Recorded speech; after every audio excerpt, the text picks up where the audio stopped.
Hey, welcome back. Welcome back. Welcome back. Hey, welcome to the S.O.S Veteran Entrepreneur Spotlight. Hey, so remember, our motto here is don't drown to see a transition. Grab the Vet S.O.S Lifeline. Introduction, today we are sitting down with Mr. Whiskey. He's a United States Navy veteran and the founder of Couple O Nukes, a self-improvement company and resource.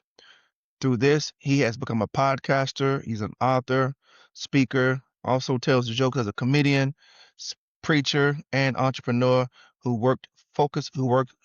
work focuses on suicide prevention, addiction recovery, military life, mental health, relationships, and the prevention and awareness of domestic violence, sexual violence, and human trafficking.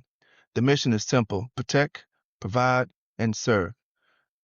Talk to me. How you doing today, Mr. Whiskey?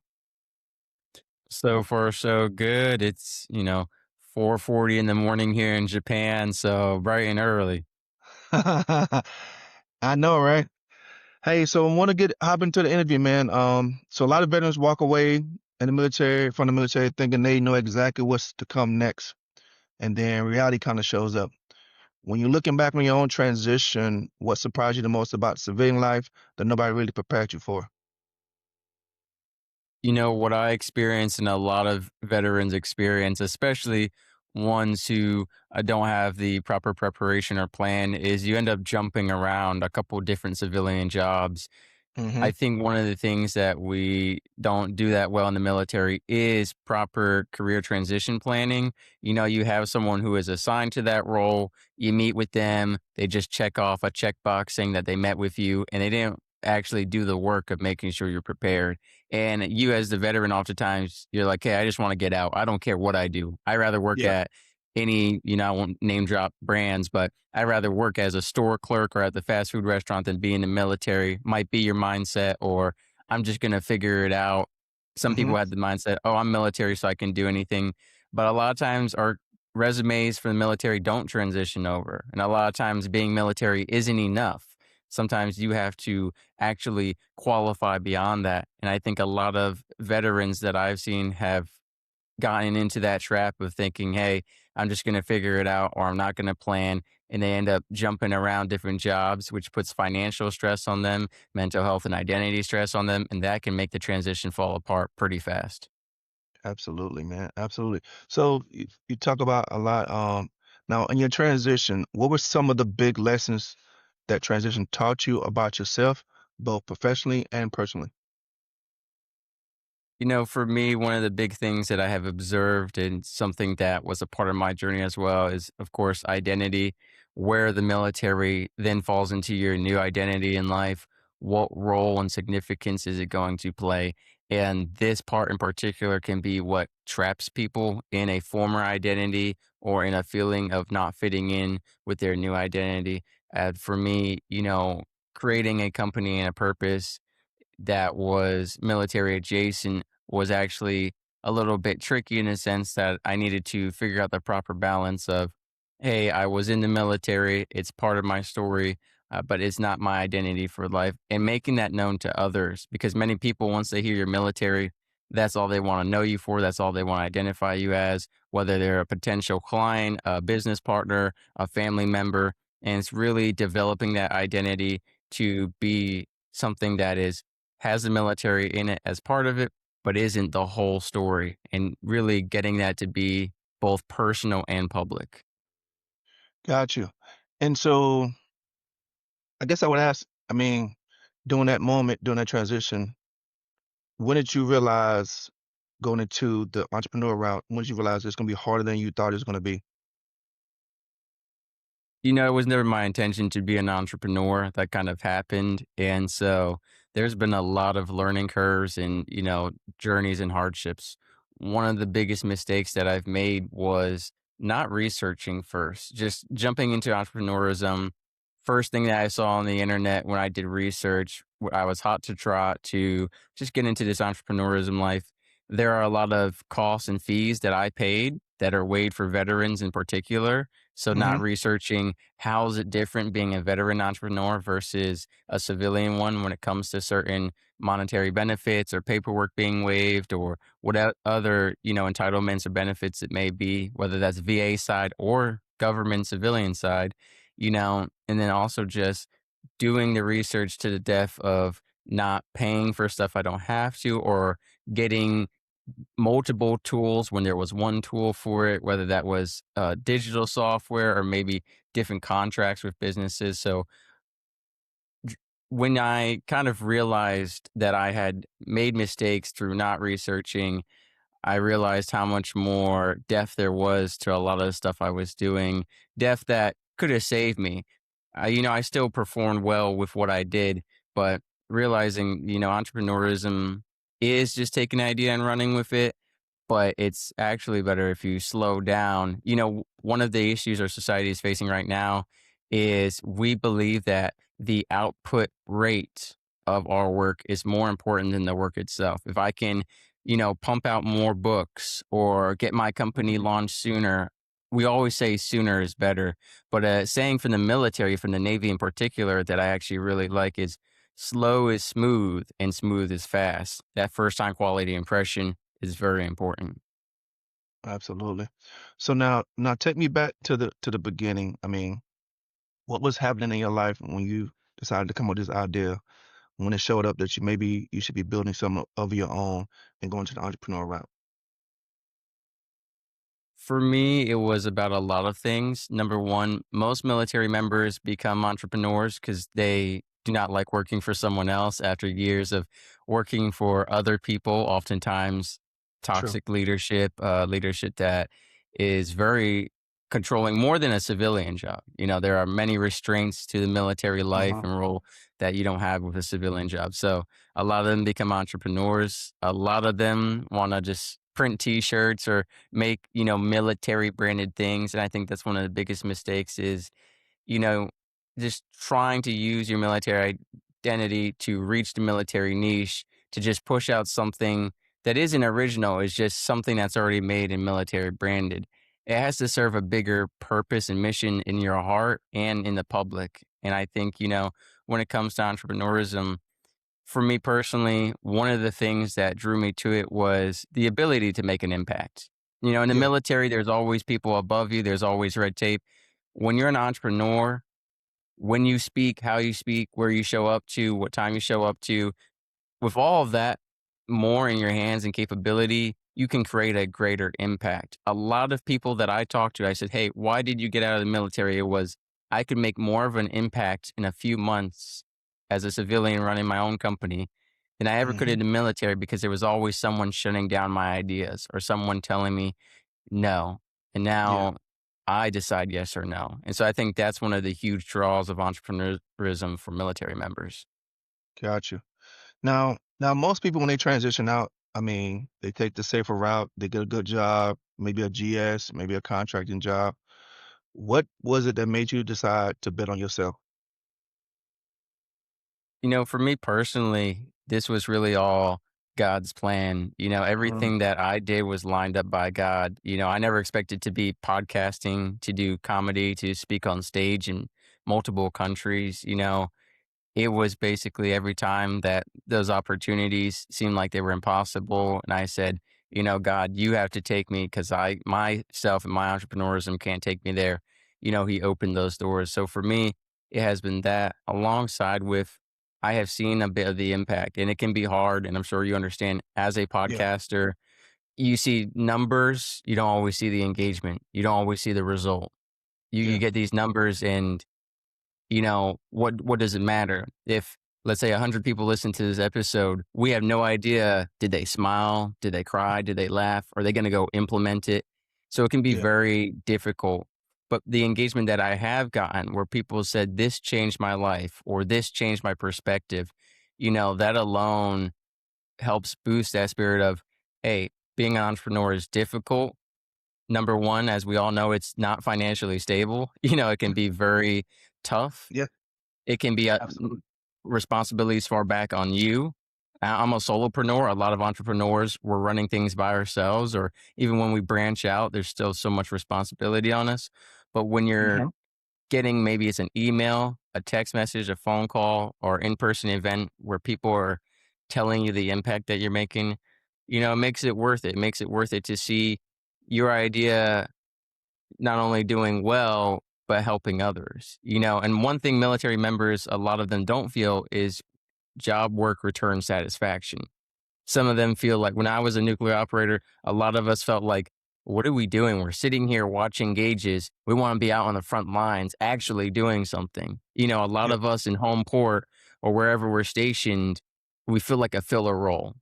We feel like we're not physically doing something or socially impacting something. Just, hey, we're part of a cog in this moving machine. With this entrepreneurism, I mean, you feel like you are doing it. You are out there doing all the field work.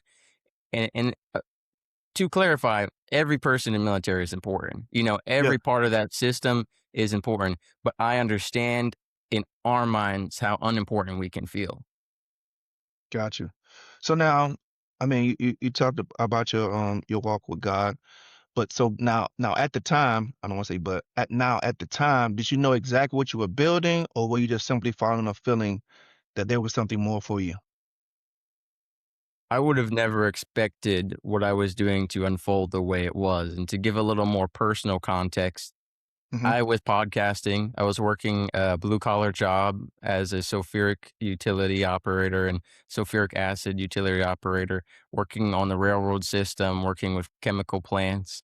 And it was a very toxic environment. It was a very ingrained culture of over 30 years that wasn't very welcoming to new people and stuff. And the podcast was, at that time, it had only gotten to the point where it was almost weekly. It had been just Hmm. every few weeks. It was military niche only, and the to be where I am at now, to speak on stage at conferences, to perform comedy at conferences, to be hosting events for the prevention and awareness of human trafficking, domestic violence, sexual violence, that is not something I ever foresaw. And I think one of the greatest things about entrepreneurism is you have no idea where it will take you. And that can be scary because in your head, you might say, hey, this could take me nowhere. And that can be the truth. But it can Yeah. also lead you down paths that you didn't even know you were called to do. And for me, all I said to God was, if this is meant to be something more, something full time and serve a greater purpose, then let's go down this road together. I didn't say whatever purpose. I left that up to God. And, to work in some of the fields I work in now that I never expected, it's truly a blessing and an impact. And entrepreneurism has given me the flexibility to be able to branch out into different niches and groups and different events. And I think that's one of the greatest things is with entrepreneurism, you can really develop a versatility to appear in a lot of places and make a great impact across a bunch of different genres. Yeah. Definitely agree with you on that right there. Now, we all know from the outside looking in, entrepreneurship often looks exciting. It looks, you know, flashy. But from the inside, it's usually a different story. Most people. So, what has been the most rewarding part of the journey for you so far? I would say again, going back to that engagement, like I had a young woman in Malaysia say an episode of my podcast changed her life. And, that was really important. Not just that it changed her life. She said it was the first time she ever felt heard because of the conversation. That particular conversation was talking about uh, women's mindset when it came to eating disorders and self image and body weight. Hmm. And to reach someone and potentially change their fitness goals or their self image, which is oftentimes related to depression, anxiety, suicide, and self harm. That's one example. And that could have happened for many people. I don't know. Like I mentioned earlier, we don't know. We know the show is reaching people. To what capacity, it's hard to measure. But for those parts in those moments where someone has said, thank you for what you're doing, or you're making such an impact, or there's going to be a lot of young men who change their mind because of you, or a lot of young women who change their mind because of you. What I've learned in a quote I borrow from a guest on the show once before is, we are planting the seeds of a tree whose shade we will never sit under. Mm, and we're not going to always enjoy the results. We're not going to always see them. yeah. But I think about the people sitting under the shade of that tree, maybe on a really hot day, and they're having a beautiful picnic with their family. That's a tree that we grew, and we didn't see it. We didn't see the end result because trees take a long time to grow. We just planted the seeds and watered it. And I use that for also on the faith based side of things. You know, the conversion is not ours, it's just the planting of the seeds, and the rest is up to that person and God. And so I think with entrepreneurism, it's really the best benefit is just knowing the impact that it can have and that it hopefully is having, and the impact that it may be having that you don't get. Even if you're not a podcaster, if you're selling Mhm. products, except for the reviews online or whatever people tell you, you know, you might sell millions of copies of whatever it is, and you're only going to know a portion of the impact that it had. But having faith based off the impact that it has had, that you have seen what it is doing, I think that's a great feeling to keep and harness. And it can be difficult, especially during the hardships and the low periods. Got you. Now, let's talk about the part of being an entrepreneur that nobody else talks about. I mean, we're talking about the frustration, the uncertainty, the stress. What has been the hardest lesson entrepreneurship has taught you thus far? I think the most difficult part of entrepreneurism, the saddest and most tragic part, really is just that it's like any other industry. You're going to meet some terrible people, people who stab you in the back, people who present themselves as ABC in our Mhm. XYZ. And entrepreneurism, you can sometimes minimize that because you are maybe a solopreneur or you have more control. But at the end of the day, it's not about employees, employers. It's just about people. And those people are still customers, clients, potential collaborators, and they can still do great damage to you intentionally, unintentionally. And I think that has been probably the worst part, the worst feelings, the hate comments, the business betrayals, the scams, the attacks, the defamation, whatever it may be for you, and some of that which I have experienced myself from people in the industry, from podcast guests to podcast hosts to people I met in person at conferences. You know, it's just part of the human experience. And, you know, we think as an entrepreneur that we'll experience it maybe less or not at all. And we can minimize it to some degree, but you're still going to come across that, whether it's a customer or a collaborator. And it can be really painful. It can be people tearing down your dream every piece that they can, tearing down what you've built, and getting through that, taking a hit and keep going can be very difficult, especially in those least prosperous seasons. But I think you got to focus on the good and the impact that you are having, because there's a lot of people who hate just to hate, who are malicious just to be malicious. And you can't control everyone you meet. You can't control most people, right? They're just going to do their thing.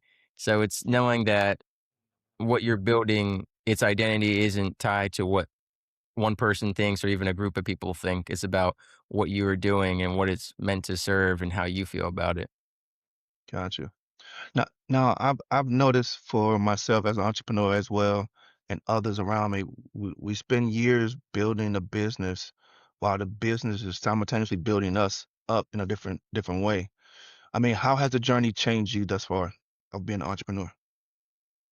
You know, everything I've done in entrepreneurism has served as a major catalyst and reaction to perpetuate my maturity and growth intellectually, spiritually, and socially, as well as a businessman. You know, it has taught me skills of speaking, of communicating, of listening, of respect, different arts of business. Especially as a podcaster, I've been even more, for lack of a better word, spoiled because I interview guests from around the world, and I've gotten such intercultural knowledge, people who have made $1 million businesses to homeless veterans who built themselves back up. I have really gotten to examine and interview the brains of some amazing people. And so entrepreneurism has just really sped up what I would say is growing up in terms of business and of those collaborations and looking back at where I started, the first episodes of the podcast, the first books, or the first, collaborations compared to the latest stuff. You can physically see the growth. You can understand it. And I have been fortunate to have people where I went to events, annual events, and they say, Mr. Whiskey, to see how much you have grown or changed since last year. I mean, like I noticed it as soon as you walked in the room. So Mm, entrepreneurism has served as a catalyst and really sped that up compared to maybe if I was just working a 9 to 5 under someone else's as their, employee. There's just so many situations that I wouldn't encounter, and those situations are what serve as those catalysts for growth. So entrepreneurism really for me is a huge booster in your growth in all assets of your life. yeah, yeah. So now, I mean, as an entrepreneur, as a business owner, nobody succeeds completely alone. So who are some of the people, mentors, programs, or veteran programs and communities that help you when things got difficult? I think whatever your niche or entrepreneurial route is, there are going to be programs and people who have done it before you. For me, some of them were leaders in the podcast industry who had been running podcasts for over a decade or more. Some of them created software to streamline guesting and hosting services. For some of them, it was giving advice on how they got booked to speak. It's just really being with people who have done what you're doing or have been doing what you're doing and just getting advice from them. A lot of times they'll just give it without you asking and they just give Uh-huh. unsolicited advice. But a lot of time there's wisdom and knowledge in it. And I think it has definitely helped me to avoid certain mistakes or be more successful in certain areas. And I think you also have the ability to ask and to look at these people. I think right now there are more resources for entrepreneurs than ever before. There are podcasts, there are books, there are TV shows, there are all people you can reach out to. There are communities on pretty much every social media platform for what you're doing. So I think it's really looking at those who are trying to do what you're doing, those who have been doing what you're doing, and those who have done what you're doing. Maybe it's not word for word, letter for letter, pen stroke for pen stroke of what your business is or what your brand is, but a lot of those common characteristics of entrepreneurism, you can find people with those skill sets to help you do better and to avoid mistakes. And so, different programs and mentors in my life, not that I went out of my way to buy a coach, right? Just people who, of their goodwill, are willing to share that information because most people who are doing or have done it, they'll freely share with you. You'll find a few gatekeepers, but for the most part, entrepreneurism is a very solo thing, but it's also a great community you'll find. Absolutely, absolutely. So did you take any or participate in any type of veteran transitioning programs, um, any of those things, and any that you recommend? No, I will say, at least when I was getting out, which is a lot more recently than most veterans that you Hmm. probably interview, there was a lot of programs that were sent my way. Like I got out and all these different companies started emailing me, I guess through the VA or other adjacent services about career transition. And I will say, I mean, there was so many programs reaching out. Here's help to get a job, or here's helping with housing, or this or that. I think now, just like with entrepreneurism, there are more resources for veteran transition than ever before. And even what I've discovered in the past few years, the amount of podcasts that are out there addressing veteran transition or veteran benefits or active duty podcasts for those who are active duty. And then all these podcasts have social media channels or different groups they've built. So I think if I had known about some of that stuff more ahead of time, I definitely could have prepared differently. So again, it goes back to what I said in the very beginning of the episode about entrepreneurism. It was do the research. Do the research beyond the first page of the internet. Do the research beyond the first person you talk to. Whatever your chief or sergeant or whoever it is tells you, go one beyond that, right? Because there's many layers to information. And some of the best resources are a little hidden, or, they're not what you would expect off the bat. Some of these big name resources, to be a big name resource, sometimes it's not about the success of what the program is or what the resources are, but about how much money they had to put into marketing. And never forget that, not just for veteran transition, but for whatever you're researching. Gotcha. So let's hop into talking about the business.